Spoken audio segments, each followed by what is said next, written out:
Joyce, before I light our chalice, let me note that though many of us are deep in denial, we must admit that you will indeed soon leave us to go be with family on the West Coast. We will all miss you, but we will never forget you. Helping this congregation during the last year in the vital area of social justice you serve in has helped keep alive and vital something that is essential for this congregation and its future. Your patience, your kindness, your skill as a teacher, and your openness to all perspectives, even as you persistently, though gently, nudge us closer to a deeper awareness in large and small ways, is deeply appreciated by me and by many. You have helped lay a foundation which we will most certainly build upon. Thank you. And further words of tribute will follow later. I turn now to our chalice lighting, and I share with you as we do so a Navajo prayer. As I walk, the universe is walking with me. In beauty, it walks before me. In beauty, it walks behind me. In beauty, it walks below me. In beauty, it walks above me. Beauty is on every side. And as we continue to begin our service, I share with you some well-known words, a poem from Mary Oliver, who seemed to have a keen sense of humanity's connection with the earth and how that helps us interpret our lives. It's entitled Wild Geese. You do not have to be good. You do not have to walk on your knees for 100 miles through the desert repenting. You only have to let the soft animal of your body love what it loves. Tell me about despair, yours, and I will tell you mine. Meanwhile, the world goes on. Meanwhile, the sun and the clear pebbles of the rain are moving across the landscapes and over the prairies and the deep trees, the mountains and the rivers. Meanwhile, the wild geese high in the clean blue air are heading home again. Whoever you are, no matter how lonely, the world offers itself to your imagination, calls to you like the wild geese, harsh and exciting, over and over, announcing your place in the family of things. I want to thank you, Pam, for that beautiful story, and to the rapper we just listened to for that powerful message. In August 2018, at the tender age of 15, Greta Thunberg started spending her school days alone outside the Swedish parliament to call for more decisive action on climate change. And she merely held up a sign, "School Strike for Climate." How humble a beginning. Word of her courage in speaking truth spread, And in a speech made during the plenary session of the 2018 United Nations Climate Change Conference, she told world leaders present that, quote, they were not yet mature enough to tell it like it is. 15 years old.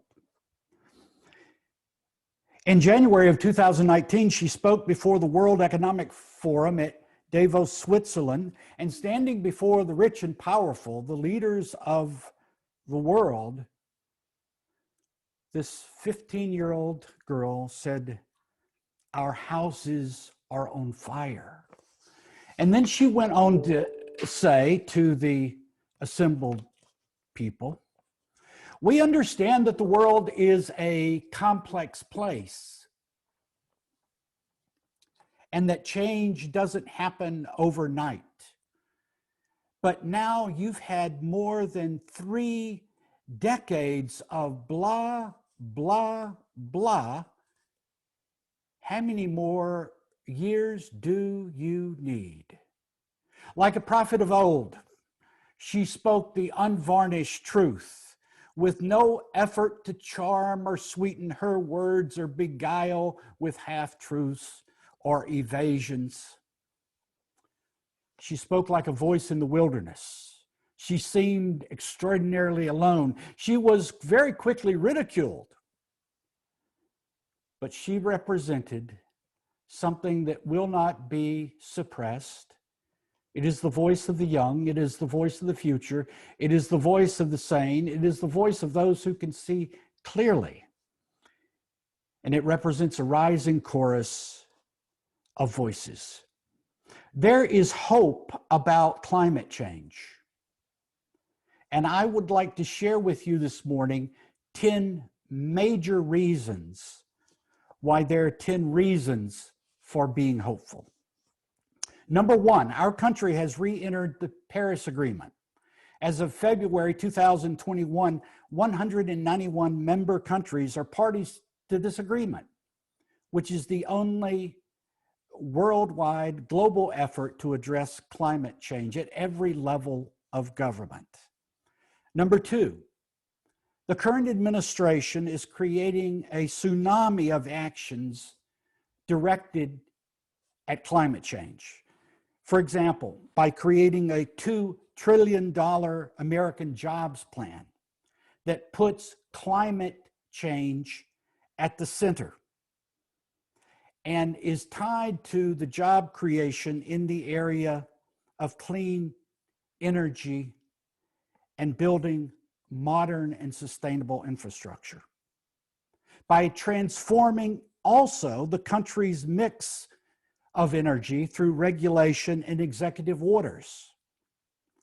For example, the current administration is moving to install 30,000 of powerful offshore wind power installations by 2030.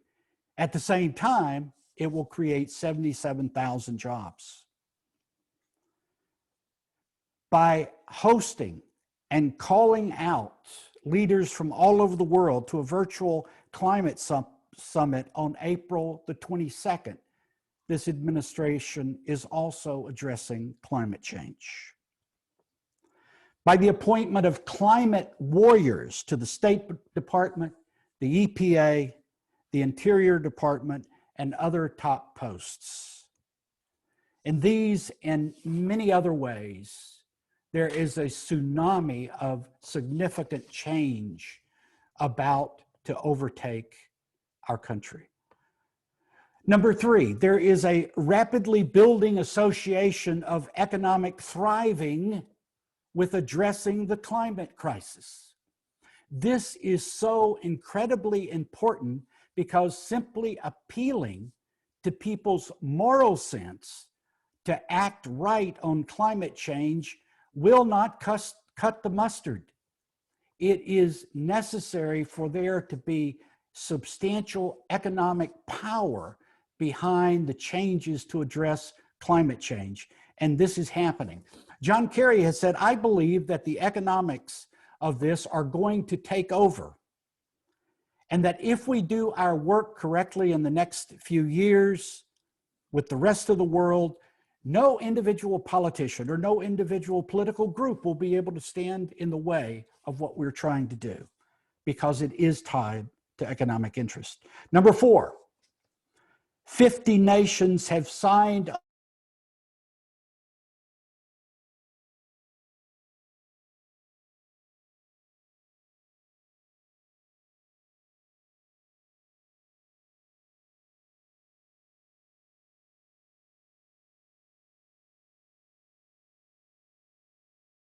on to a 30 energy is the cheapest. The cost of producing offshore wind power has come down by 2/3 over the last 8 years and is still headed down.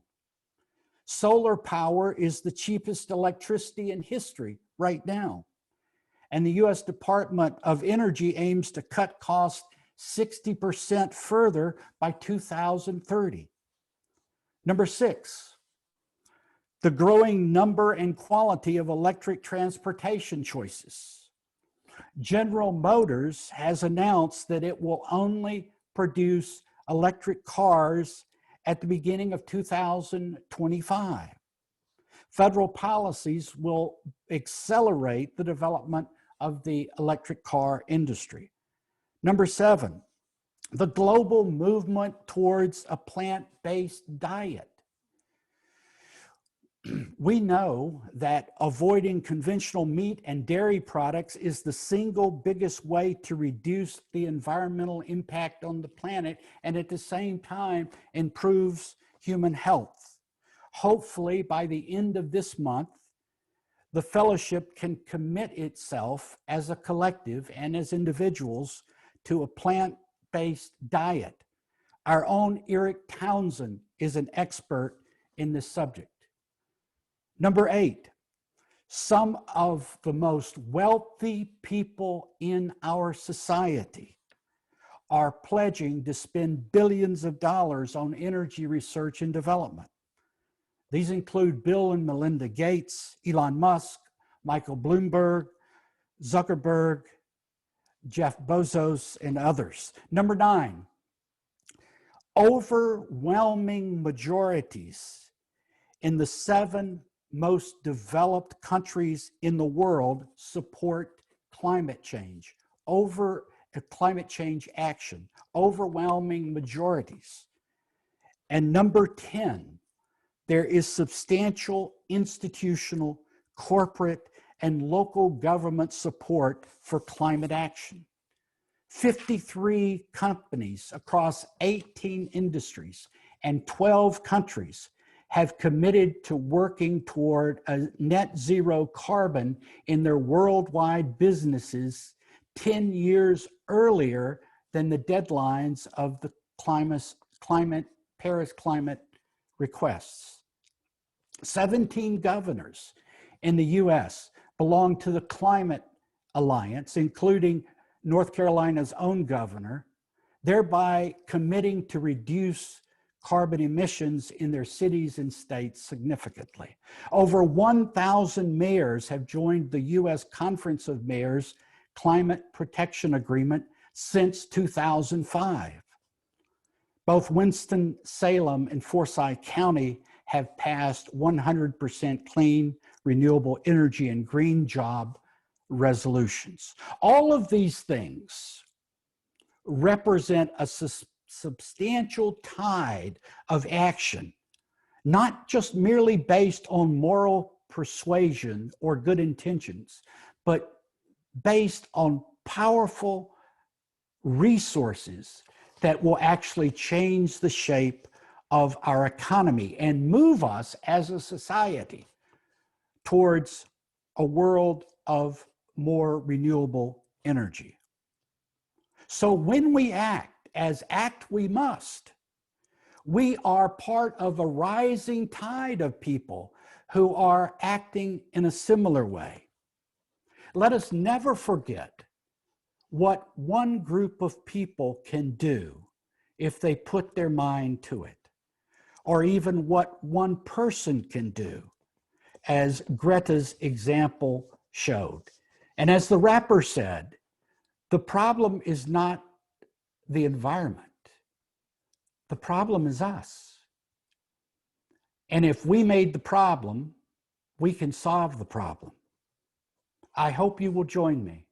And next week, we will explore what we specifically as individuals and as a congregation can do together to address this great issue.